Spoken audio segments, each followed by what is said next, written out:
നമസ്കാരം കൂട്ടുകാരെ. അപ്പോൾ നമ്മുടെ തിരുനാവായയിൽ മലപ്പുറം നടക്കുന്ന മഹാമാഘം മഹോത്സവത്തിൽ പങ്കെടുക്കുവാനുള്ളൊരു അനുഗ്രഹം എനിക്കുണ്ടായി, ഒരു ഭാഗ്യം തന്നെ വേണം പറയാൻ. അപ്പോൾ അവിടെ ഞാൻ കണ്ട ചെറിയ കാഴ്ചകൾ എന്നെ സംബന്ധിച്ചത് വലിയ കാഴ്ചകളാണ്. അവിടെ ഒരുപാട് സന്യാസിവര്യന്മാരെ നമുക്ക് കണ്ടുമുട്ടാനുള്ളൊരു ഭാഗ്യം ഉണ്ടായി. അവിടെ നിലാസ്നാനം ചെയ്യാൻ സാധിച്ചു. ഒരുപാട് പേരുണ്ടായിരുന്നു കേട്ടോ.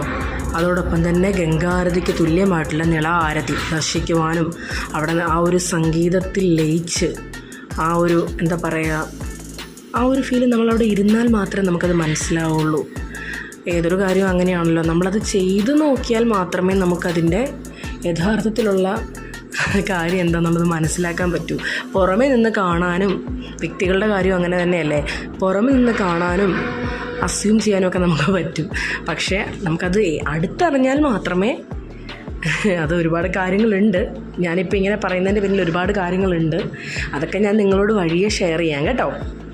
ഒരു സ്റ്റോറി പോലെ ചെയ്തിടാനൊക്കെ എനിക്ക് ആഗ്രഹമുണ്ട്.